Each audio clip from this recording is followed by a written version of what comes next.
अस्सलाम वालेकुम। Hope I am audible. अगर आवाज़ नहीं आई तो आप लोग अभी बता दें, ठीक है। आप लोगों की स्ट्रेंथ थोड़ी बेहतर हो जाए फिर लेक्चर स्टार्ट करते हैं, ठीक है। 1 2 3 4 5 6 7 अभी तक 7 लोग आए। चले हम स्टार्ट कर लेते हैं, ठीक है।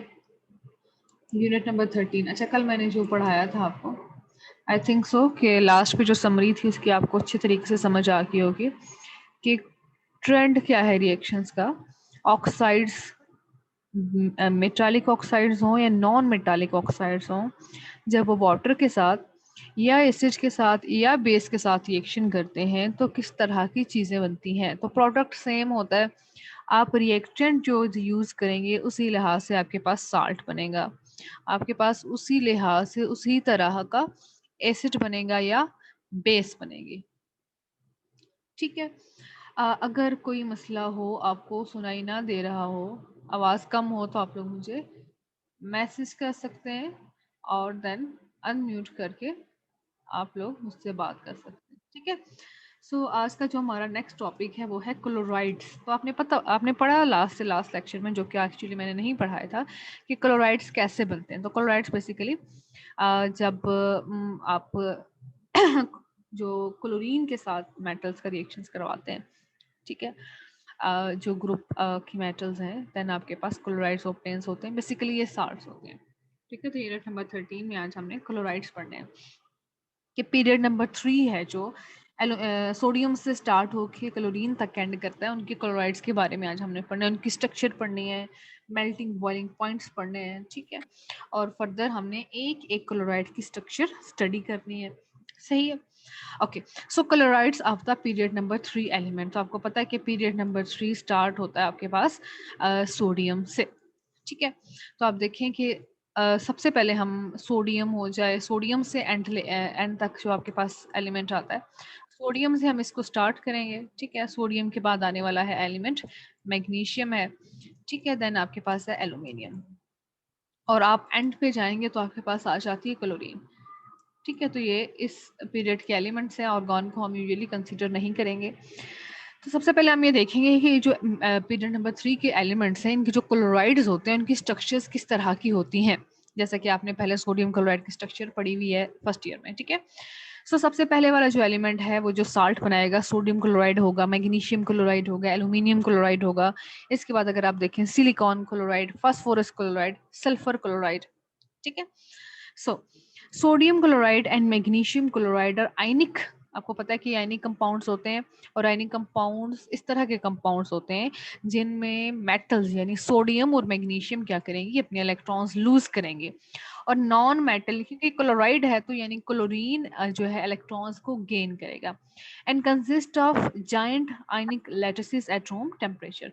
और रूम टेम्परेचर पे अगर हम इनकी स्ट्रक्चर स्टडी करें तो ये जाइंट आयनिक लैटिसेस होते हैं, जो आप स्ट्रक्चर पहले पढ़ चुके हैं, सोडियम क्लोराइड का यूनिट सेल आपने स्टडी किया था। तो ये जो यूनिट सेल है इसका, ये x direction, y direction, z, यानी कि तीनों एक्सिस में रिपीटेटिव अरेंजमेंट शो करता है, और इसके नतीजे में आपके पास क्या ऑब्टेन होता है, giant ionic crystal lattices. Aluminium chloride and phosphorus chloride are tricky. अच्छा, फर्स्ट टू का तो स्टडी हमने कर लिया कि इनकी स्ट्रक्चर किस तरह की होती है, ठीक है। इसका यूनिट सेल भी आपने स्टडी किया हुआ है। फर्दर हम इसकी स्ट्रक्चर एक्सप्लेन करेंगे वन बाय वन, हम जनरल डिस्क्रिप्शन देख रहे हैं। इसके बाद एल्यूमिनियम है, एल्यूमिनियम के बाद जो आने वाला एलिमेंट है, ठीक है, वो भी फास्फोरस, ठीक है। एल्यूमिनियम सिलिकॉन के बाद आता है फास्फोरस। इनकी स्ट्रक्चर्स होती हैं थोड़ी ट्रिकी। देते change the structure from ionic to covalent when solid turns into liquid और वेपर्स। अब क्या होता है कि एल्यूमिनियम और जो फास्फोरस है, सॉलिड फॉर्म में तो आयनिक कंपाउंड्स होते हैं। आयनिक कंपाउंड मतलब कि इलेक्ट्रॉन लूज करते हैं और क्लोरीन इलेक्ट्रॉन गेन करती है। लेकिन जब आप इनको सॉलिड से लिक्विड फॉर्म में कन्वर्ट कर देते हैं या आप इनको गैसिफाई कर देते हैं, तो तब ये कंपाउंड्स आयनिक बॉन्डिंग नहीं शो करते, बल्कि यहाँ पे जो शेयरिंग ऑफ इलेक्ट्रॉन का फिनोमिना आ जाता है, जिसको हम कहते हैं covalent bonding. The others are simple covalent molecule. इनके बाद जो आने वाले हैं सिलिकॉन क्लोराइड, सल्फर क्लोराइड, ये ऐसे कंपाउंड्स हैं जो कि सिंपल कोवेलेंट स्ट्रक्चर शो करते हैं, मतलब कि सिंपल मॉलिक्यूल्स होते हैं, इलेक्ट्रॉन्स होते हैं उनमें शेयर हुए होते हैं। तो आपने देखा कि फर्स्ट जो 2 एलिमेंट्स हैं ना, इनकी जाइंट क्रिस्टल स्ट्रक्चर्स होते हैं, एल्यूमिनियम और फास्फोरस के भी इसी तरह होते हैं। लेकिन जब आप इनको क्या करते हैं, लिक्विफाई करते हैं, ठीक है, हीट करके आप इनको मेल्ट करते हैं और वेपोराइज कर देते हैं इनको बॉईल करके, तो इनके स्ट्रक्चर्स जो हैं वो आयनिक नहीं रहते बल्कि कोवलेंट कंपाउंड्स हो जाते हैं ये, ठीक है। और इसके बाद जो आने वाले कंपाउंड्स हैं जो भी बनेंगे क्लोराइड्स, वो सारे के सारे सिंपल कोवलेंट स्ट्रक्चर्स होंगे, ठीक है, कम्प्लेक्स स्ट्रक्चर्स नहीं होंगे। इसके बाद आता है मेल्टिंग और बॉइलिंग पॉइंट। तो एज यू पीपल नो कि मेल्टिंग और बॉइलिंग पॉइंट का हाई होना या लो होना आपको ये इंफॉर्मेशन देता है कि उस कंपाउंड में जो अट्रैक्टिव फोर्सेस प्रेजेंट हैं, इंटरमॉलिक्यूलर फोर्सेस प्रेजेंट हैं, उनकी स्ट्रेंथ कैसी है। अगर आपके पास स्ट्रॉन्ग फोर्सेस प्रेजेंट होंगी तो मेल्टिंग और बॉइलिंग पॉइंट हाई होंगे, क्योंकि उन बॉन्ड्स को ब्रेक करने के लिए आपको ज़्यादा एनर्जी चाहिए होगी। ऑन दी अदर हैंड वो कंपाउंड्स जो कि वीक इंटरमॉलिक्यूलर फोर्सेस पे कंसिस्ट करते हैं, उनके मेल्टिंग और बॉइलिंग पॉइंट्स लो होते हैं, ठीक है। So sodium and magnesium chlorides are solids with high melting and boiling point. तो सबसे पहले जो आने वाले एलिमेंट्स हैं जिनको हम Na सोडियम यानी Mg मैग्नीशियम से रिप्रेजेंट कर रहे हैं, तो हम देखें तो इनकी सबसे ज्यादा मेल्टिंग और बॉइलिंग पॉइंट है। रीजन ये होती है कि इन कंपाउंड्स में आयनिक बॉन्ड प्रेजेंट होता है।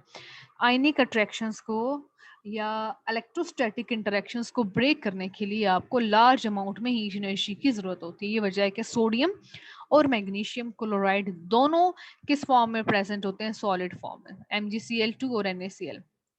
आपने पढ़ा होगा 9th क्लास में, ठीक है। इतना इसका मेल्टिंग पॉइंट 700 एंड समथिंग है, ठीक है, सोडियम क्लोराइड का। तो स्ट्रॉन्ग मेल्टिंग पॉइंट ये इंडिकेट करता है कि सोडियम क्लोराइड के अंदर जो आयनिक इंटरेक्शंस हैं, जिसको हम आयनिक बॉन्ड कह रहे हैं, वो बहुत ज़्यादा स्ट्रॉन्ग है और आपको लार्ज अमाउंट में हीट एनर्जी देने की ज़रूरत है। अब देखिए 700 एंड समथिंग जो है, 1400 इसका बॉइलिंग पॉइंट है जाके, तो ये एक काफ़ी ज़्यादा बॉइलिंग पॉइंट या मेल्टिंग पॉइंट है। आप कंसीडर, आप इसको कंपेयर कर सकते हैं वाटर से। 100 डिग्री है, 0 डिग्री इसका फ्रीजिंग पॉइंट आ जाता है। इसके बाद आने वाले जो क्लोराइड्स हैं, उनके मेल्टिंग पॉइंट्स जो हैं सोडियम क्लोराइड से और मैग्नीशियम क्लोराइड से कम होते हैं, ठीक है। तो ये टॉपिक है आज का, क्लोराइड्स ऑफ ग्रुप 3 एलिमेंट्स, ठीक है। The rest are the liquids and low melting point solids. अब इनके बाद जो आने वाले सॉलिड्स हैं ना, जिनमें हम जिक्र कर सकते हैं, आपके पास है एल्यूमिनियम क्लोराइड AlCl3, ठीक है। देन आपके पास है silicon chloride that is SiCl4, और उसके बाद आने वाला जो कंपाउंड है, ठीक है, PCl3, PCl5, ये सारे ऐसे कंपाउंड्स हैं,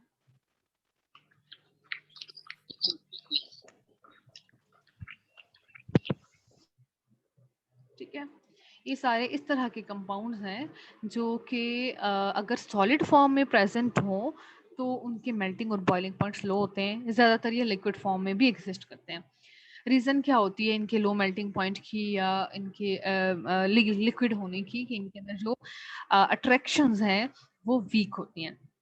Leaving aside the aluminium chloride and phosphorus 5 chloride cases where the situation is quite complicated, अगर हम AlCl3 की बात करें, ठीक है, और PCl5 की बात करें, तो यहाँ पे थोड़ी कॉम्प्लिकेशंस आ जाती हैं। जैसे कि मैंने आपको बताया कि अगर ये सॉलिड फॉर्म में प्रेजेंट होंगे तो इनके अंदर आयनिक बॉन्ड होगा, लेकिन अगर आप इनको लिक्विफाई करते हैं तो या बॉयल करते हैं तो ये आयनिक बॉन्ड की बजाय कोवलेंट बॉन्डिंग में कन्वर्ट हो जाते हैं। The attractions in others will be much weaker than intermolecular forces such as van der Waal forces and London dispersion forces. अब SiCl4 की बात कर लें, देन PCl3 की बात कर लें, सल्फर के क्लोराइड्स की बात कर लें, ये कंपाउंड्स जो हैं लिक्विड फॉर्म में एग्जिस्ट करते हैं। रीज़न क्या होती है कि इनके अंदर जो इंटरमॉलिक्यूलर फोर्सेस हैं बहुत ज़्यादा वीक होती हैं, जो कि लंदन डिस्पर्शन फोर्सेस होती हैं। आप कम अमाउंट में एनर्जी देके इन कंपाउंड्स को लिक्विफाई कर सकते हैं या गैसिफाई कर सकते हैं, ठीक है। या इनके अंदर लंदन डिस्पर्शन फोर्सेस होंगी या आप कहेंगे van der Waal forces होंगी। These vary depending upon the size and shape of the molecule, but always be far weaker than ionic bond। अब देखिए बेटा, आपने पढ़ा है कि आयनिक बॉन्ड जो है एक स्ट्रॉन्गेस्ट बॉन्ड है, ठीक है। तो आयनिक बॉन्ड जो है उसके बाद है कोवलेंट बॉन्ड है, उसके बाद आपने और भी बॉन्डिंग पढ़ी होगी, ठीक है। लेकिन ये बॉन्डिंग है। बॉन्डिंग में एक्चुअली आप कहेंगे कि एटम्स जो हैं वो अपने इलेक्ट्रॉन्स को शेयर करते हैं या इलेक्ट्रॉन इलेक्ट्रॉन डोनेटर करते हैं। मतलब ये आप क्या कहेंगे, इंटर एटॉमिक फोर्सेस होती हैं, यानी जो एटम्स को जोड़ के रखती हैं, एक कंपाउंड के एटम्स को जोड़ के रखती हैं। जबकि इंटर मॉलिक्यूलर फोर्सेस का मतलब है कि डिफरेंट मॉलिक्यूल्स हैं जो एक दूसरे के साथ सराउंडिंग में प्रेजेंट हैं, उनके एटम्स को जो फोर्सेस जोड़ के रखती हैं उनको क्या कहते हैं, इंटर एटॉमिक इंटरमॉलिक्यूलर फोर्सेस। ठीक है, तो आप देख लें कि जो लंदन डिस्पर्शन फोर्सेस हैं वो इंटरमॉलिक्यूलर फोर्सेस हैं। तो London dispersion forces ionic bond से या कोवलेंट बॉन्ड से बहुत ज़्यादा वीक होती हैं। यही वजह है कि वो कंपाउंड्स जिनमें इंटरमॉलिक्यूलर फोर्सेस जो कि लंदन डिस्पर्शन फोर्सेस हों या वो वंडर वॉल फोर्सेस हों, उन कंपाउंड्स के मेल्टिंग पॉइंट्स और बॉइलिंग पॉइंट्स लो होते हैं। ठीक है, अब हम एक जनरल ट्रेंड पढ़ रहे हैं, इसके बाद हम एक एक करके हर कंपाउंड के बारे में पढ़ेंगे। इलेक्ट्रिकल कंडक्टिविटी अगर हम बात करें तो आपने पहले भी पढ़ा था कि इलेक्ट्रिकल कंडक्टिविटी के लिए या तो उस कंपाउंड में फ्री इलेक्ट्रॉन्स का होना ज़रूरी है या इस कंपाउंड में या एलिमेंट में आपके पास फ्री आइंस प्रेजेंट हो। अगर हम बात करें तो ये हमारे पास कंपाउंड्स हैं। ठीक है, जैसे देखिए आप NaCl है, ठीक है, और देन आपके पास क्या है MgCl2। तो ये दो क्लोराइड्स हैं। अगर हम फर्स्ट टू क्लोराइड्स की बात करें तो ये सॉलिड फॉर्म में वैसे एग्जिस्ट करते हैं। तो देखिए सॉलिड फॉर्म में एटम्स जो हैं फ्री इलेक्ट्रॉन्स तो इनके पास होते ही नहीं है। एक एटम इलेक्ट्रॉन लूज कर रहा है, दूसरा एटम इलेक्ट्रॉन गेन कर रहा है। ठीक है, तो इनके पास फ्री इलेक्ट्रॉन्स तो होते नहीं है। इसके अलावा आपने इनकी क्रिस्टल लैटिसेस भी स्टडी कर रखी हैं और आपको ये पता है कि फिक्स्ड पोजीशंस होती हैं सोडियम आइंस की, क्लोराइड आइंस की एंड देन मैग्नीशियम आइंस की। तो एटम्स यानी जो सॉरी एटम्स नहीं बल्कि इनमें आइंस प्रेजेंट होते हैं, मैग्नीशियम आइन, सोडियम आइन, क्लोराइड आइन। तो ये अपनी पोजीशन नहीं छोड़ सकते क्योंकि स्ट्रॉन्ग आयनिक बॉन्ड ने इन आइंस को होल्ड करके रखा हुआ है।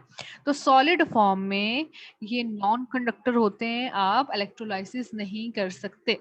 लेकिन अगर आप इनको मोल्टन फॉर्म में कन्वर्ट करते हैं तो मोल्टन फॉर्म में क्या होता है, अब आयनिक बॉन्ड जो है, ठीक है, पहले आयनिक बॉन्ड स्ट्रॉन्गेस्ट बॉन्ड था। सॉलिड फॉर्म में एटम्स अपनी पोजीशन नहीं छोड़ सकते। आपको पता है कि लिक्विड फॉर्म में जो है एटम्स हों या आइंस हों वो कांस्टेंट मोमेंट की स्टेट में होते हैं। जब वो मूव करते हैं तो जैसे इलेक्ट्रॉन्स जो हैं मूव करते हैं और फिर इलेक्ट्रिकल कंडक्टिविटी पॉसिबल होती है। Similarly, in this manner, the electrical conductivity is possible in molten form of ionic compound, that is sodium chloride and magnesium chloride. ठीक है, तो आपने देखा कि electricity is carried out by the moment of ions. Ions जब move करते हैं तो इलेक्ट्रिसिटी कंडक्ट होती है and their discharge at the electrodes. और आपने पता है कि आइंस जब मूव करते हैं कैटाइंस होते हैं और एनाइंस होते हैं। कैटाइंस जाके इलेक्ट्रोड कैथोड पे डिस्चार्ज होते हैं, जबकि जो एनाइंस हैं वो जाके एनोड पे डिस्चार्ज होते हैं। तो हमने फर्स्ट टू एलिमेंट स्टडी किए, सोडियम क्लोराइड और मैग्नीशियम क्लोराइड। तो इसके बाद जो आने वाला क्लोराइड है वो आपको पता है कि जो एनोमलस बिहेवियर शो कर रहे हैं यहाँ पे क्लोराइड, वो दो क्लोराइड है। एक है आपके पास एल्यूमिनियम ट्राइक्लोराइड और दूसरा है PCl5 फास्फोरस 5 क्लोराइड। ठीक है, the solid does not conduct electricity because the ions are not free to move. याद रखें कोई भी सॉलिड है अगर उसके अंदर फ्री इलेक्ट्रॉन्स नहीं है तो वो इलेक्ट्रिसिटी कंडक्ट नहीं कर सकता। आल दो इन कंपाउंड्स के पास आइंस होते हैं लेकिन आइंस फ्री मूव नहीं कर सकते। इसी वजह से सोडियम क्लोराइड, एल्यूमिनियम क्लोराइड हो या फास्फोरस क्लोराइड हो, इनमें आयनिक बॉन्ड होता है, इसलिए मैं इनका जिक्र कर रही हूँ। ये कंपाउंड्स इलेक्ट्रिसिटी कंडक्ट नहीं कर सकते क्योंकि आइंस जो हैं सॉलिड फॉर्म में अपनी पोजीशंस पे फिक्स होते हैं, लेकिन लिक्विड फॉर्म में कंडक्ट कर सकते हैं सोडियम क्लोराइड और मैग्नीशियम क्लोराइड। अब हम लिक्विड फॉर्म में स्टडी कर रहे हैं AlCl3 एंड PCl3। अब देखिए बेटा सॉलिड फॉर्म में आपको पता है कि इनके अंदर कौन सा बॉन्ड होता है, as I have told you in the previous slide कि इनमें आयनिक बॉन्ड प्रेजेंट होता है। लेकिन अगर जब इन कंपाउंड को लिक्विफाई कर देते हैं, ठीक है, मतलब ऑर्डिनरी प्रेशर पे आप इनको सब्लाइम कर सकते हैं, सब्लाइम का, ठीक है, दोनों कंपाउंड्स को, PCl3 को भी, PCl5 को भी और LCl3 को भी। लेकिन जब आप इनको लिक्विड सॉलिड फॉर्म से लिक्विड फॉर्म में कन्वर्ट करते हैं तो एक चेंजिंग यहाँ पे होती है। स्टेट तो फिजिकल स्टेट तो चेंज हो ही रही है, साथ ही साथ यहाँ पे मोड ऑफ बॉन्डिंग चेंज हो जाता है।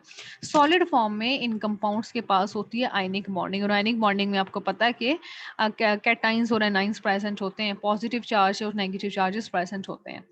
जबकि जब लिक्विड फॉर्म में कंपाउंड्स कन्वर्ट हो जाते हैं या आप इनको गैशियस फॉर्म में कन्वर्ट करें तो इन कंपाउंड्स में अब जो बॉन्डिंग होती है हम इसको कहेंगे कोवेलेंट बॉन्डिंग है। और आपको पता है कि कोवेलेंट बॉन्डिंग में इलेक्ट्रॉन्स शेयर हुए होते हैं, एक एटम इलेक्ट्रॉन शेयर करता है और दूसरा एटम भी इलेक्ट्रॉन शेयर करता है, equal number of electron share होते हैं। और जब इलेक्ट्रॉन्स शेयर होते हैं, आइंस तो है ही नहीं रहे अब, ठीक है, क्योंकि आइंस बनते हैं इलेक्ट्रॉन के ट्रांसफर से। अब यहाँ पे इलेक्ट्रॉन ट्रांसफर नहीं हो रहे, इलेक्ट्रॉन शेयर हो रहे हैं। जब इलेक्ट्रॉन्स शेयर हो रहे हैं तो आपके पास फ्री इलेक्ट्रॉन्स भी मौजूद नहीं है, ये बॉन्ड पेयर्स हैं, आपके पास फ्री इलेक्ट्रॉन्स नहीं है जो कि इलेक्ट्रिकल कंडक्टिविटी का बायस बने। वैलेंस शेल में इलेक्ट्रॉन्स अगर मौजूद भी हों जो अनपेयर्ड इलेक्ट्रॉन्स हों, लेकिन इलेक्ट्रिकल कंडक्टिविटी पॉसिबल नहीं होती क्योंकि न्यूक्लियर चार्ज ज़्यादा होने की वजह से वो इलेक्ट्रॉन्स फ्री नहीं होते। ये नहीं है कि इलेक्ट्रॉन्स हों, जैसा कि क्लोरीन है, उसके वैलेंस शेल में 7 इलेक्ट्रॉन है, तो एक चलो बॉन्डिंग कर लेता है तो 6 इसी तरह मौजूद है, तो वो 6 इलेक्ट्रॉन इलेक्ट्रिकल कनेक्टिविटी कर सकेंगे? नहीं, ये पॉसिबल नहीं है, क्योंकि वो 6 इलेक्ट्रॉन क्लोरीन के स्मॉल साइज होने की वजह से न्यूक्लियस के साथ टाइटली होल्ड होते हैं, न्यूक्लियर चार्ज ज़्यादा होता है। तो आपने देखा कि जब आपने स्टेट कन्वर्ट की है, ठीक है, आपने ऊपर जैसे देखा कि सॉलिड में चलो कंडक्ट नहीं करे तो लिक्विड में कंडक्ट करें, तो लिक्विड में भी कंडक्टिविटी पॉसिबल नहीं होती क्योंकि कोवेलेंट बॉन्ड होने की वजह से इलेक्ट्रॉन शेयर होते हैं। ना ही इनमें आयंस मौजूद होते हैं जो कि इलेक्ट्रिकल कनेक्टिविटी कर सकें, ना ही इन कंपाउंड्स के अंदर फ्री इलेक्ट्रॉन्स मौजूद होते हैं। फ्री, मोबाइल या डीलोकलाइज्ड इलेक्ट्रॉन्स ना होने की वजह से ये कंपाउंड्स लिक्विड फॉर्म में भी कंडक्टर नहीं होते। और आपको पता है इनके बाद जो आने वाले कंपाउंड्स है ना, सिलिकॉन क्लोराइड हो जाए, सल्फर क्लोराइड हो जाए, ये कंपाउंड्स कोवेलेंट स्ट्रक्चर्स होते हैं, सिंपल कोवेलेंट मॉलिक्यूल्स होते हैं। और आप याद रखें वो कंपाउंड्स जो कि कोवेलेंट बॉन्ड बनाते हैं, उन कंपाउंड्स में इलेक्ट्रिकल कनेक्टिविटी पॉसिबल नहीं है क्योंकि ना ही उनके पास फ्री आयंस मौजूद हैं, ठीक है, और ना ही इनके पास डीलोकलाइज्ड इलेक्ट्रॉन्स मौजूद हैं, ठीक है। तो यही लिखा हुआ है, they have converted into covalent bond and so do not conduct either, ठीक है, ना ये लिक्विड फॉर्म में कन्वर्ट करते हैं ना ही सॉलिड फॉर्म में कंडक्ट करते हैं। The rest of the chlorides do not conduct electricity either solid and molten. बाकी जो क्लोराइड्स है ना, चाहे आप उनको मेल्ट कर दें, चाहे वो सॉफ्ट सॉलिड्स के फॉर्म में प्रेजेंट होते हैं, वो इलेक्ट्रिसिटी कंडक्ट नहीं कर सकते क्योंकि ना ही उनके पास फ्री आयंस मौजूद हैं, ना ही उनके पास डीलोकलाइज्ड इलेक्ट्रॉन्स मौजूद हैं, ठीक है। तो अब हम इंडिविजुअली एक एक स्ट्रक्चर स्टडी करेंगे। अगर हम रिएक्शंस देखें तो सोडियम क्लोराइड, कॉमन ऑब्जर्वेशन है कि आप साल्ट को वाटर में जब डिसॉल्व करते हैं तो रिएक्शन नहीं होता, जस्ट साल्ट वाटर में डिसॉल्व हो जाता है। इसी तरह आप देखें सोडियम क्लोराइड और मैग्नीशियम क्लोराइड को जब आप वाटर के साथ रिएक्ट करवाते हैं तो रिएक्शन नहीं होता, एक्चुअली क्या होता है कि साल्ट वाटर के अंदर क्या हो जाता है, डिसॉल्व हो जाता है। लेकिन बाद में आने वाले जो क्लोराइड्स हैं वो वाटर के साथ डिफरेंट तरीके से रिएक्ट करते हैं, ठीक है, और इस को हम कहते हैं हाइड्रोलाइसिस। आपने ये फर्स्ट ईयर में पढ़ा हुआ है, ठीक है। तो जो कंपाउंड है, जो साल्ट है, वो कन्वर्ट हो जाता है, वाटर के साथ एक्चुअली रिएक्ट करता है, वाटर के एनाइंस कैटाइंस में कन्वर्ट हो जाते हैं, और इसी तरह आपके पास साल्ट भी कैटाइन और एनाइन में कन्वर्ट हो जाता है, एक्चुअली इनके बीच में रिएक्शन होता है, कंपाउंड फॉर्मेशन होती है। तो आपने देखा कि पहले जो 2 क्लोराइड्स हैं वो रिएक्ट नहीं करते बल्कि वो वाटर में डिसॉल्व हो जाते हैं। सिंपली क्या है कि सॉलिड फॉर्म में होते हैं, आप उनको वाटर में कन्वर्ट कर देते हैं तो एक्वस फॉर्म में आ जाते हैं, यानी कि डिसॉल्व हो जाते हैं वाटर के। अब हम एक एक का स्ट्रक्चर स्टडी करेंगे। सबसे पहले जो हमारे पास क्लोराइड आता है दैट इज सोडियम क्लोराइड, बहुत फेमस कंपाउंड है, ठीक है, आपने इसकी स्ट्रक्चर पहले फर्स्ट ईयर में और 9th क्लास में पढ़ रखी है। हम इसको देखते हैं कि simple ionic compound consist of joint ray of sodium chloride ions. आपने पढ़ा हुआ है कि इसमें सोडियम आयंस और क्लोराइड आयंस जो है वो उनका जॉइंट रे प्रेजेंट होता है, ठीक है। The strong attractions between positive and negative ions require a lot of heat energy to break, and so sodium chloride have high melting and boiling point। तो आपने ये पढ़ा कि क्योंकि सोडियम क्लोराइड में आपके पास स्ट्रॉन्ग आयनिक बॉन्ड प्रेजेंट होता है, सोडियम आयंस और क्लोराइड आयंस जो है वो अपनी पोजीशंस पे फिक्स होते हैं, और sodium chloride ions alternate present होते हैं। दैट इज व्हाई ये कंपाउंड एक तो सॉलिड फॉर्म में प्रेजेंट होता है, स्ट्रॉन्ग आयनिक बॉन्ड होने की वजह से इस कंपाउंड के मेल्टिंग और बॉइलिंग पॉइंट हाई होते हैं। इट डज नॉट कंडक्ट अलग। अब पीछे हमने जो प्रॉपर्टीज पढ़ी है ना इनकी, तीन की, इनकी स्ट्रक्चर कैसी होती है, देन मेल्टिंग और बॉइलिंग पॉइंट और इलेक्ट्रिकल कनेक्टिविटी और रिएक्शन इन वाटर। अब हमने वो चारों चीजें एक ही कंपाउंड के लिए यहाँ स्टडी करनी है कि क्लोराइड के लिए। तो पहले हमने स्ट्रक्चर देखी कि आयनिक कंपाउंड होता है और क्लोराइड और सोडियम आयन में स्ट्रॉन्ग बॉन्डिंग होती है, मेल्टिंग और बॉइलिंग पॉइंट इस वजह से हाई होते हैं। तो हमने स्ट्रक्चर भी पढ़ लिया, मेल्टिंग और बॉइलिंग पॉइंट भी पढ़ लिया। नेक्स्ट प्रॉपर्टी है इलेक्ट्रिकल कनेक्टिविटी। तो आपको पता है कि क्योंकि सॉलिड फॉर्म में आयंस अपनी पोजीशन पे फिक्स होते हैं, मूव नहीं करते, फ्री इलेक्ट्रॉन्स तो इसमें होते ही नहीं है, तो सोडियम क्लोराइड सॉलिड फॉर्म में इलेक्ट्रिसिटी कंडक्ट नहीं कर सकता। But however when it melts it undergoes electrolysis. लेकिन अगर आप इसको मेल्ट कर देते हैं तो मोल्टन फॉर्म में, आपने 9th क्लास में रिएक्शन भी पढ़ा होगा कि आप डाउन सेल्स में सोडियम क्लोराइड को मेल्ट करके अगर डालें, इलेक्ट्रोलाइसिस करवाएं और आपके पास सोडियम मेटल ऑब्टेन होते हैं, तो इसका मतलब है कि जब आप इसको मेल्ट करते हैं तो सोडियम और chloride ions free to move. ठीक है, so now the electrical connectivity is possible. जब इलेक्ट्रिसिटी पास करेंगे तो इलेक्ट्रोलाइसिस होगी, कैथोड और एनोड पे रिएक्शंस होंगे और आपके पास प्रोडक्ट आ जाएगी। Sodium chloride simply dissolves in water to give a neutral solution. तो सोडियम क्लोराइड का वाटर के साथ रिएक्शन है, हमने चारों चीजें बार बार स्टडी करनी है। जब आप इसको वाटर में डिसॉल्व करते हैं तो कोई रिएक्शन नहीं होता, simply sodium chloride solid form से एक्वस फॉर्म में चला जाता है, वाटर के अंदर हल हो जाता है, डिसॉल्व हो जाता है। ये बेटा इसकी देखिए आपके पास ये स्ट्रक्चर है, आपने पहले भी पढ़ी हुई है। This is the unit cell of sodium chloride. अब देखिए आपके पास एक अरेंजमेंट है और ये रिपीटेटिव है, एक अच्छी सी 3 डायमेंशनल अरेंजमेंट लग रही है। आप देखिए किस तरह तरतीब से सोडियम और क्लोराइड आयंस अरेंज हैं।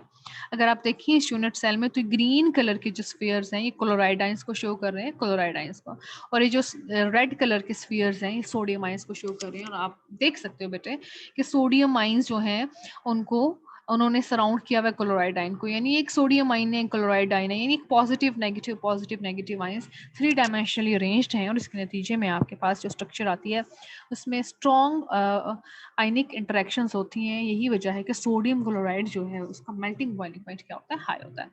ठीक है, पीसीएल। ठीक है, अच्छा बेटा ये जो सॉलिड होना या लिक्विड होना या गैसेस होना है किस पे डिपेंड करता है, इंटरेक्शन पे डिपेंड करता है, बॉन्डिंग पे डिपेंड करता है। अगर आपके पास स्ट्रॉन्ग बॉन्डिंग होगी तो आप एक्सपेक्ट करेंगे कि वो कंपाउंड सॉलिड में होता है, वीक बॉन्डिंग होगी लिक्विड में होगा, उससे वीक बॉन्डिंग होगी तो सॉलिड में होगा। तो जिन कंपाउंड में आयनिक बॉन्ड प्रेजेंट होता है वो कंपाउंड सॉलिड फॉर्म में प्रेजेंट होते हैं। जिन कंपाउंड्स में कोवलेंट बॉन्ड प्रेजेंट होता है वो सॉलिड होते हैं, लेकिन उनका बॉइलिंग मेल्टिंग पॉइंट क्या होता है, कम होता है। ठीक है, तो आपने देखा कि sodium chloride, magnesium chloride, aluminium chloride और PCl5 ये चारों कंपाउंड जो हैं आयनिक बॉन्ड इनके अंदर होता है, तो ये सॉलिड फॉर्म में होते हैं। अब आयनिक बॉन्ड की स्ट्रेंथ जो है वो कम होती जाएगी तो कंपाउंड तो सॉलिड ही रहेगा लेकिन उसका मेल्टिंग बॉइलिंग पॉइंट कम हो जाएगा। इसी तरह वो कंपाउंड जिनके अंदर आयनिक नहीं बल्कि कोवलेंट बॉन्ड प्रेजेंट होगा वो कंपाउंड सॉलिड फॉर्म में तो प्रेजेंट होंगे लेकिन सॉफ्ट सॉलिड होंगे। ठीक है, और या तो ये लिक्विड फॉर्म में होते हैं। अगर बहुत कम इंटरेक्शन होगी इवन वो आपके पास गैशियस फॉर्म में प्रेजेंट होंगे। तो PCl5 जो है सॉलिड फॉर्म में इसलिए है क्योंकि PCl5 के अंदर सॉलिड फॉर्म में आयनिक बॉन्ड प्रेजेंट होता है। ठीक है, लेकिन आयनिक बॉन्ड की स्ट्रेंथ इतनी स्ट्रॉन्ग नहीं होती। आप इसको जब मेल्ट करेंगे तो ये PCl5 लिक्विड में कन्वर्ट हो जाएगा जो कि कोवेलेंट बॉन्डेड कंपाउंड होगा। ठीक है, तो आपने इसकी स्ट्रक्चर देखी है और आपको ये पता चल गया कि कैसे इस कंपाउंड के अंदर आयनिक बॉन्ड प्रेजेंट होता है और आयनिक बॉन्ड की वजह से ये कंपाउंड जो है सॉलिड फॉर्म में कंडक्ट नहीं करता इलेक्ट्रिसिटी। और इसके अलावा एक कंपाउंड जो है किसी किस्म की आप क्या कह सकते हो, take this form, you are welcome. Okay okay sorry. Next आपके पास जो कंपाउंड है that is magnesium chloride, MgCl2। तो इसका हमने बिल्कुल वही 4-5 चीजें स्टडी करनी है। सबसे पहले इसका स्ट्रक्चर, फिर मेल्टिंग बॉइलिंग पॉइंट, फिर इलेक्ट्रिकल कंडक्टिविटी और सबसे एंड पे हमने वाटर के साथ रिएक्शन स्टडी करना है। तो अगर आप देखिए मैग्नीशियम क्लोराइड आपके पास है MgCl2। अब अगर इसका फार्मूला देखें ना, यूनिट सेल, एक्चुअली ये तो फार्मूला नहीं होता ना, आपने कैलकुलेशन की हुई है पहले से। सॉरी, ये हाईलाइटर आ गया पेन के जरिए। अच्छा ये देखें, हम देखें मैग्नीशियम क्लोराइड है मैग्नीशियम Cl2। तो इसका क्या मतलब है कि आपके पास मैग्नीशियम पे +2 चार्ज है और आपके पास 2 क्लोराइड आयंस हैं और उन दोनों पे क्या चार्ज है, कलेक्टिव चार्ज है -2 क्लोराइड्स पे। तो सबसे पहले अगर हम इनकी स्ट्रक्चर देखें तो इनकी स्ट्रक्चर किस तरह की होती है। कॉम्प्लिकेटेड स्ट्रक्चर अगर आप देखें, यहाँ पे एक मैग्नीशियम को 2 क्लोराइड आइंस ने सराउंड किया हुआ है, जबकि सोडियम क्लोराइड में एक सोडियम है, इसके साथ आई मीन टू से कि 1:1 में आइंस प्रेजेंट थे। ये कि यहाँ पे कॉम्प्लिकेटेड स्ट्रक्चर है क्योंकि मैग्नीशियम का +2 चार्ज है, उसको बैलेंस करने के लिए 2 क्लोराइड आइंस की जरूरत है इसके, ठीक है। So magnesium chloride is also ionic but with a more complicated arrangement of ions, ठीक है। आल्दो आयनिक कंपाउंड है लेकिन इसमें जो आइंस की अरेंजमेंट है बहुत ज्यादा कॉम्प्लिकेटेड है। allow for having twice as many chloride ions as the magnesium ion. Magnesium ion से 2 times ज्यादा chloride ions present है। इसके फार्मूला से आपको पता चलेगा कि मैग्नीशियम और क्लोराइड की रेशियो क्या है, 1:2, ठीक है। फॉर एग्जाम्पल आपके पास 10 मैग्नीशियम है तो आपके पास 20 क्लोराइड आइंस होंगे, ठीक है। Again, lot of heat energy is required to overcome the attractions between the ions and so the melting and boiling points are again high. अगर आप देखें आयनिक बॉन्ड जो प्रेजेंट होता है ट्वाइस क्लोराइड आइंस में और मैग्नीशियम आइंस में present होता है, उसको ब्रेक करने के लिए हाई एनर्जी की जरूरत होती है। यही वजह है कि स्ट्रक्चर भी आपने स्टडी कर ली, मेल्टिंग बॉइलिंग पॉइंट भी इनके हाई होते हैं। इसके बाद आपने देखना है कि इनकी कंडक्टेंस किस तरह की होती है। Solid magnesium chloride is a non conductor of electricity, वो ये चीज बार बार रिपीट हो रही है कि कंडक्टर नहीं होते, because their ions are not free to move, ions होते ही नहीं है मूव करने के लिए free. However, it undergoes electrolysis when ions become free on melting. लेकिन अगर आप मैग्नीशियम क्लोराइड को सॉलिड से लिक्विड में कन्वर्ट कर दो, मेल्ट कर दो, तो आइंस फ्री हो जाते हैं और इलेक्ट्रिकल कनेक्टिविटी पॉसिबल हो सकती है। Magnesium chloride dissolves in water to give a faintly acidic solution. Sodium chloride को वाटर में डिसॉल्व किया आपने तो वो डिसॉल्व हो जाता है, कोई रिएक्शन नहीं होता। इसी तरह जब आप मैग्नीशियम क्लोराइड साल्ट को वाटर में डिसॉल्व करते हैं तो वो डिसॉल्व होता है, कोई रिएक्शन नहीं होता, लेकिन वो जो वाटर है वो थोड़ा स्लाइटली एसिडिक होता है, ठीक है। एसिडिक अप्रोक्सीमेटली इसकी पीएच क्या होती है 6, 7 से क्या हो जाती है 6, थोड़ा सा एसिडिक होता है। When magnesium ions are broken off the solid lattice and go into solution, there is enough attraction between magnesium ions and the water molecules to get coordinate covalent bond formed between the magnesium ions and the lone pair on surrounding water molecule. अब उसमें बताया है कि जब अगर आप magnesium chloride, ठीक है, को सॉलिड फॉर्म से वाटर में डिसॉल्व करते हैं, यानी आपके पास साल्ट मौजूद है, आप उस सॉल्ट को वाटर में डिसॉल्व करते हैं, तो आपने पढ़ा हुआ है कि कोई भी चीज़ कभी दूसरे कंपाउंड में डिसॉल्व होती है, सल्यूट सॉल्वेंट में तभी डिसॉल्व होता है जब सल्यूट के आपस के इंटरेक्शंस ब्रेक हो जाएं और वो सल्यूट सॉल्वेंट के साथ नए इंटरेक्शंस डेवलप करें, ठीक है। तो यही यहाँ पे प्रोसेस होता है। अब मैग्नीशियम और क्लोराइड आइंस में जो इंटरेक्शन होती है वो ब्रेक डाउन हो जाती है, ठीक है। और अब मैग्नीशियम आइन को और क्लोराइड आइंस को इनफ स्पेस मिल जाती है कि वो वाटर के साथ क्या बनाए, कोवलेंट बॉन्ड बनाए। लेकिन यहाँ पे जो कोवलेंट बॉन्ड है that is coordinate covalent bond, ठीक है। अब कोऑर्डिनेट कोवलेंट बॉन्ड एक ऐसी बॉन्डिंग होती है जिसमें इलेक्ट्रॉन पेयर्स जो शेयर होते हैं वो एक ही एटम शेयर करता है, दूसरे एटम के पास कुछ नहीं होता शेयर करने के लिए। एग्जांपल आप देखिए बेटा, ये नीचे देखें कंपाउंड बनता है ना, जिसमें क्या होता है मैग्नीशियम आयन जो है ना, ठीक है, अभी आपके पास है मैग्नीशियम आयन, सही है। अब क्योंकि क्लोराइड आयन से अलग हो गया है, वाटर जो है, वाटर ने क्या किया है कि वाटर की इतनी हाइड्रेशन एनर्जी होती है कि मैग्नीशियम और क्लोराइड आयंस को सेपरेट किया। अब मैग्नीशियम आयंस यहाँ मौजूद है। अब वाटर मॉलिक्यूल में आपको पता है कि ऑक्सीजन है, ऑक्सीजन के पास प्रेजेंट है lone pair of electrons, 2 lone pair of electron. तो वाटर का जो ऑक्सीजन है वो क्या करता है, मैग्नीशियम को अपने 2 इलेक्ट्रॉन्स दे देता है। मैग्नीशियम को इलेक्ट्रॉन्स जो है वो शेयर नहीं करता इस बॉन्डिंग में, और इस बॉन्डिंग को हम कहते हैं कोऑर्डिनेट कोवलेंट बॉन्डिंग। तो एक ऐसी बॉन्डिंग जिसमें शेयर्ड इलेक्ट्रॉन पेयर एक ही एटम डोनेट करता है, उस बॉन्डिंग को हम कोऑर्डिनेट कोवलेंट बॉन्डिंग कहते हैं। और इसके नतीजे में जब आप वाटर यानी जो एसिडिक आपके पास होता है ना सोल्यूशन, उसकी उसमें क्या होता है कि एक्चुअली रिएक्शन इस तरह का होता है कि मैग्नीशियम को वाटर मॉलिक्यूल्स क्या कर लेते हैं, सराउंड कर लेते हैं, और आपके पास एक कॉम्प्लेक्स कंपाउंड बनता है जिसको हम क्या कहते हैं, hexa aqua magnesium. Hexa aqua मतलब इस कंपाउंड में 6 वाटर मॉलिक्यूल्स ने मैग्नीशियम को सराउंड किया हुआ है। आपने पहले भी बेटा पढ़ा हुआ है, जब सोडियम क्लोराइड को वाटर में डिसॉल्व करते हैं तो सोडियम आयन को वाटर मॉलिक्यूल के ऑक्सीजन एंड सराउंड कर लेते हैं और क्लोराइड आयन को वाटर मॉलिक्यूल के हाइड्रोजन एंड सराउंड कर लेते हैं। सेम यही सीन यहाँ पे है। अब मैग्नीशियम जो आयन है पॉजिटिवली चार्ज, इसको वाटर मॉलिक्यूल के 6 वाटर मॉलिक्यूल के ऑक्सीजन एंड सराउंड कर लेते हैं और आपके पास जो कंपाउंड बनता है that is known as hexa. Hexa mean 6, ठीक है। एक्वा मीन वाटर, यानी 6 वाटर मॉलिक्यूल्स हैं और हम इसको क्या कहते हैं, मैग्नीशियम को इन्होंने सराउंड किया हुआ है, तो हम कहेंगे hexa aqua magnesium ions are form. अब देखिए +2 चार्ज होता है इस आइन पे, इसलिए हम इसको कहते हैं आइन, कैटाइन होता है ये। तो आपने देखा कि सोडियम क्लोराइड और मैग्नीशियम क्लोराइड की स्ट्रक्चर डिफरेंट है। जब स्ट्रक्चर डिफरेंट है तो मेल्टिंग बॉइलिंग पॉइंट भी डिफरेंट होगा, ऑल्दो हाई होगा लेकिन डिफरेंट होगा। अब ये देखें बेटा कितनी कॉम्प्लेक्स स्ट्रक्चर है सोडियम। अब ये मैग्नीशियम क्लोराइड की अगर आप यूनिट सेल देखें तो ये मैग्नीशियम क्लोराइड का यूनिट सेल है ये। अब मैं यूनिट सेल ड्रॉ कर रही हूँ, ठीक है, ये देखें ये आपके पास है यूनिट सेल इसका। बस 10 मिनट्स रह गए शायद मीटिंग खत्म होने में। देखें माउस ही रिमूव कर रहा, ये देखें। अब देखिए वहां पे तो सिंपल था, क्लोराइड आइन था, क्लोराइड आइन था कॉर्नर्स पे। अब ये देखें क्लोराइड आइन जो है सेंटर में भी प्रेजेंट है, और हर क्लोराइड और मैग्नीशियम आइन के बीच हर मैग्नीशियम, दो मैग्नीशियम आइन के बीच में क्या प्रेजेंट है, क्लोराइड आइन। अब देखिए ये जो ग्रीन कलर कंपाउंड है ये आपके पास क्लोराइड है और ये है मैग्नीशियम। तो मैग्नीशियम क्लोराइड MgCl2 की स्ट्रक्चर सोडियम क्लोराइड से बहुत डिफरेंट है और बहुत ज्यादा कॉम्प्लिकेटेड है, ठीक है। तो ये चीज़ आप याद रखें कि क्योंकि वजह क्या है कि मैग्नीशियम का जो क्लोराइड का नंबर है वो मैग्नीशियम से 2 टाइम्स ज़्यादा है, ठीक है, क्योंकि रेशो आपके पास इसमें क्या बनती है 1:2। यही वजह है कि इसकी स्ट्रक्चर बिट कॉम्प्लिकेटेड होती है, मुश्किल होती है ड्रॉ करनी, लेकिन आपने ये ड्रॉ नहीं करनी है। सी बस ये याद रखना है कि कॉम्प्लिकेटेड स्ट्रक्चर है, हाई मेल्टिंग बॉइलिंग पॉइंट है, और वाटर के साथ कैसे रिएक्शन होता है, इलेक्ट्रिक कनेक्टिविटी कैसे पॉसिबल है। इसके बाद है एल्यूमिनियम क्लोराइड, जिसको हम क्या कह रहे हैं AlCl3। यहाँ पे क्या सीन है, ठीक है। सबसे पहले इसका स्ट्रक्चर देखेंगे और कंडक्टेंस देखेंगे और रिएक्शंस देखेंगे, ठीक है। Solid aluminium chloride does not conduct electricity at room temperature. तो AlCl3 की स्ट्रक्चर भी आगे हम सीखते हैं, ठीक है।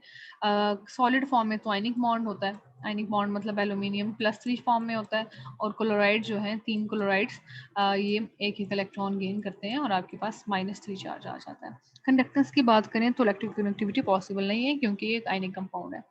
Molten aluminium chloride usually possible at increase pressure. अब प्रेशर थोड़ा सा बढ़ा दें तो ये सोडियम एल्यूमिनियम क्लोराइड मेल्ट हो जाएगा, यानी लिक्विफाई हो जाएगा। ये भी इलेक्ट्रिकल कनेक्टिविटी नहीं कर सकता। रीजन क्या होती है, अब इसके अंदर आयनिक बॉन्ड नहीं रहा, अब इसके अंदर क्या है, कोवेलेंट बॉन्ड है। तो लिक्विड फॉर्म में अगर आइंस नहीं है फ्रीली मूविंग, ठीक है, तो कंडक्टेंस पॉसिबल नहीं होती। इसके बाद हमने देखने इनके reaction. The reaction of aluminium chloride with water is surprising. अगर आप वाटर के साथ इसका रिएक्शन देखें तो एक सरप्राइजिंग रिएक्शन है, वो सोडियम क्लोराइड और मैग्नीशियम क्लोराइड की तरह का सिंपल डिसोल्यूशन नहीं है, ठीक है। If you drop water onto solid aluminium chloride, अगर आपके पास एक क्रिस्टल मौजूद है सोडियम क्लोराइड का, आप इसके ऊपर वाटर का एक ड्रॉप भी ऐड कर दें तो रिएक्शन हो जाएगा, वॉयलेंट रिएक्शन होगा और आपके पास क्लाउड्स प्रोड्यूस होंगे, फ्यूम्स प्रोड्यूस होंगे। कौन किस गैस के प्रोड्यूस होंगे, HCl गैस के। आपके पास एक सॉलिड है, उसके अंदर पानी का 1-2 कतरा गिरा दें तो फौरन से इतना रिएक्शन होगा कि आपको फ्यूम्स नजर आएंगे, और वो फ्यूम्स होंगे हाइड्रोजन क्लोराइड गैस के। The aluminium chloride reacts with water rather than just dissolving in it. तो aluminium chloride water के साथ रिएक्शन करता है, सिर्फ डिसॉल्व नहीं होता। In the first instance, hexa aqua aluminium ions are formed along with the chloride ions. ठीक है, तो वाटर के साथ जब रिएक्शन होता है AlCl3 का, तो इसके नतीजे में आपके पास रिएक्शन होता है कॉम्प्लेक्स किस्म का, आपके पास हाइड्रोजन क्लोराइड गैस भी बनती है। पहले स्टेप में क्या होता है, आपके पास हेक्सा एक्वा एल्यूमिनियम आइंस बनते हैं।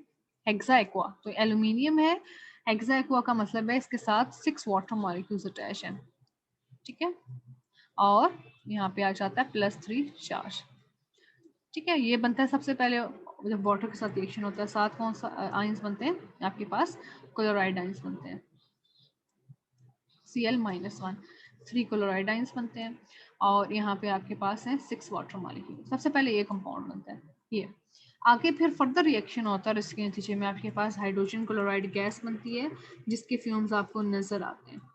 तो एक वॉयलेंट किस्म का रिएक्शन है, आपने कोई टेम्परेचर प्रेशर कुछ भी मेंटेन नहीं किया, यानी रूम टेम्परेचर ही रिएक्शन होता है, वॉयलेंट रिएक्शन होता है। तो ये LCl3 की बेटा अगर आप स्ट्रक्चर देखें तो ये लिक्विड फॉर्म में, सॉलिड फॉर्म में, देखें कितनी सिंपल सी इसकी स्ट्रक्चर है। आपके पास ये जो ग्रीन कलर के आइंस हैं ये है एल्यूमिनियम के आइंस हैं।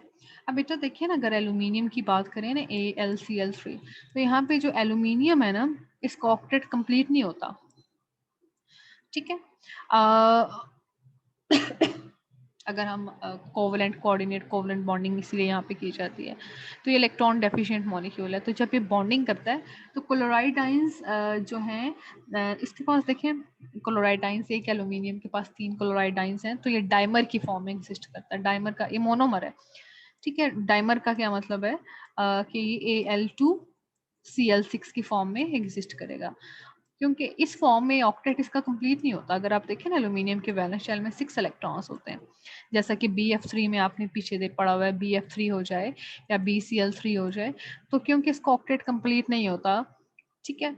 सो क्या होता है कि ऑक्टेट को कंप्लीट करने के लिए कंपाउंड AlCl3 की बजाय Al2Cl6 यानी डाइमर की फॉर्म में एग्जिस्ट करते हैं। और इस फॉर्म में क्या होता है कि इसके अंदर कोऑर्डिनेट कोवलेंट बॉन्ड फॉर्मेशन होती है, यानी एक क्लोराइड आयन 2 इलेक्ट्रॉन्स की कमी होती है ना, तो 2 इलेक्ट्रॉन्स दूसरे को डोनेट कर देता है, ठीक है। तो इस तरह इसका ऑक्टेट क्या होता है कंप्लीट। तो अगर आप इसका स्ट्रक्चर स्टडी करें, ये स्ट्रक्चर है, ठीक है, डाइमर की फॉर्म में एग्जिस्ट कर रहा है। ये है Al2Cl6 का फार्मूला। आप देख सकते हैं ग्रीन कलर के जो स्फेयर बॉल्स हैं ये एल्यूमिनियम को रिप्रेजेंट कर रहे हैं। ऑन दी अदर हैंड ये जो पर्पल कलर के हैं ये आपको क्लोराइड आयंस शो हो रहे हैं। आप देख सकते हैं 6 क्लोराइड आयंस हैं, ठीक है, number 1 then 2 and 3 4 5 and 6। On the other hand आपके पास 2Al है। तो ये डाइमर की फॉर्म में एग्जिस्ट करते हैं। मोनोमर का मतलब है सिंगल यूनिट, डाइमर का मतलब है डाइमीन 2, यानी 2 यूनिट्स जब कंबाइन करती हैं तो आपके पास ये कंपाउंड बनता है। इसका फार्मूला है Al2Cl6। इसके बाद देखिए बेटा आपके पास आता है, थोड़ा सा टाइम रह गया, 3 मिनट रह गए, that is SiCl4, silicon tetrachloride. अब ये कितने क्लोराइड आइंस लगेंगे वैलेंसी पे डिपेंड करेगा। अब सिलिकॉन है, इसकी ऑक्सीडेशन स्टेट है +4, तो यहाँ पे इसके साथ 4 क्लोराइड आइंस अटैच होते हैं। Silicon tetrachloride is a simple covalent chloride, simple molecule होता है, कोवलेंट बॉन्डिंग होती है इसमें। There is not enough electronegativity difference between the silicon and the chlorine of the two atoms form the ionic bond. अब silicon और chlorine जो है ना, आयनिक बॉन्ड तब बनाते जब इनके दरमियान एक मेटल होती है और एक नॉन मेटल होती है। अब आपको पता है कि सिलिकॉन जो है ये मेटलाइड है, इसके अंदर नॉन मेटल की प्रॉपर्टीज ज्यादा होती हैं, मेटल्स की प्रॉपर्टीज कम होती हैं। तो यही वजह है कि जब ये दोनों एक मेटलाइड है और एक मेटल है, एक नॉन मेटल है, तो जब रीजनेबल इलेक्ट्रोनेगेटिविटी डिफरेंस नहीं है तो इलेक्ट्रॉन्स जो है वो ट्रांसफर नहीं होते। तो आपके पास यहाँ पे आयनिक बॉन्ड नहीं बनता, बल्कि कौन सा बॉन्ड होता है, कोवेलेंट बॉन्ड होता है, ठीक है। In fumes in moist air, because it reacts with water in the air to form hydrogen chloride. देखें, अगर आपके पास मॉइस्चर भी इवन प्रेजेंट है, आपने वाटर के साथ इसका रिएक्शन नहीं भी करवाया, इवन हवा में एटमॉस्फेयर में आपके पास मॉइस्चर प्रेजेंट है, वाटर वेपर्स प्रेजेंट है, ये सिलिकॉन टेट्राक्लोराइड उसके साथ भी रिएक्शन करेगा। और याद रखें हाइड्रोजन क्लोराइड गैस प्रोड्यूस होती है, उसके फ्यूम्स प्रोड्यूस होते हैं। If you add water to silicon tetrachloride, there is a violent reaction to produce silicon dioxide and fumes of hydrogen chloride. अगर आप क्या करते हैं, सिलिकॉन टेट्राक्लोराइड को रिएक्ट करवा देते हैं वाटर के साथ, ठीक है, ये आपके पास है वाटर, तो वॉलेंट रिएक्शन होता है, सेकंड्स में रिएक्शन कंप्लीट होता है, fast, very very fast reaction होता है, और जो कंपाउंड बनता है वो है SiO2, that is silicon dioxide, और साथ आपके पास हाइड्रोजन क्लोराइड गैस के फ्यूम्स बनते हैं। आपको पता है कि एक स्ट्रॉन्ग एसिड है तो इसके फ्यूम्स जो हैं वो काफ़ी पंजेंट स्मेल के होते हैं, डेंजरस होते हैं। In a large excess of water, the hydrogen chloride will of course dissolve to give a strongly acidic solution containing hydrochloric acid. अगर आप वाटर की बहुत ज़्यादा अमाउंट यूज़ करेंगे ना तो हाइड्रोजन क्लोराइड गैसियस फॉर्म की बजाय अब लिक्विड फॉर्म में कन्वर्ट हो जाएगा, ठीक है, क्योंकि वाटर की वाटर ज़्यादा होता है, तो जो गैस बनती है ना HCl वो वाटर में डिसॉल्व हो जाती है और आपके पास जो सोल्यूशन होता है वो एसिडिक होता है। तो रिएक्शंस देखें बेटा, सिंपल रिएक्शंस है। पहले 2 कंपाउंड्स तो डिसॉल्व होते हैं वाटर में, बाकी आने वाले जो कंपाउंड्स हैं वो वाटर के साथ रिएक्ट करके आपको गैस देंगे, क्योंकि ये क्लोराइड्स हैं, तो जो गैस बनेगी वाटर के साथ रिएक्ट करके वो होगी हाइड्रोजन क्लोराइड गैस। और अगर आप वाटर ज़्यादा अमाउंट में यूज़ करेंगे तो यही हाइड्रोजन क्लोराइड गैस वाटर में डिसॉल्व होकर आपको एसिडिक सोल्यूशन देगी, क्योंकि ये एक स्ट्रॉन्ग एसिड है। तो आपने SiCl4 की स्ट्रक्चर, उसकी कनेक्टिविटी, उसका मेल्टिंग पॉइंट, बॉइलिंग पॉइंट भी स्टडी किया। मेल्टिंग बॉइलिंग पॉइंट लो होता है, कंडक्टेंस पॉसिबल नहीं होती। स्ट्रक्चर आपने देखा तो स्ट्रक्चर इसका सिंपल कोवेलेंट स्ट्रक्चर होता है, आपने 9th क्लास में ड्रॉ किया हुआ है, ठीक है। अगर मैं आपको बना के यहाँ बता सकती हूँ, ठीक है। सिलिकॉन जो है सिंपल, आप क्या करें, अच्छा मैं लास्ट स्लाइड पे जाकर देखती हूँ ड्रॉ करना है। ओके, ये देखिए बेटा, ये सिलिकॉन है, ये आपने फर्स्ट ईयर में भी ड्रॉ किया होगा। तो वैलेंस शेल में कितने इलेक्ट्रॉन्स हैं इसके? 4। तो यहाँ पे ये क्योंकि आयनिक बॉन्ड नहीं बन सकता, क्योंकि दोनों तकरीबन एक मेटलाइड और एक नॉन मेटल है। तो क्लोरीन है साथ, तो क्लोरीन के इलेक्ट्रॉन यहाँ पे क्या होते हैं? शेयर। तो क्लोरीन अपना एक इलेक्ट्रॉन शेयर करता है और क्लोरीन का ऑक्टेट कंप्लीट हो जाता है। सिमिलरली आपके पास सिलिकॉन का ऑक्टेट, तो यहाँ पे भी क्लोराइड आ जाएगा, यहाँ पे भी क्लोराइड आ जाएगा। And likewise 4th chlorine. तो आप ये देखेंगे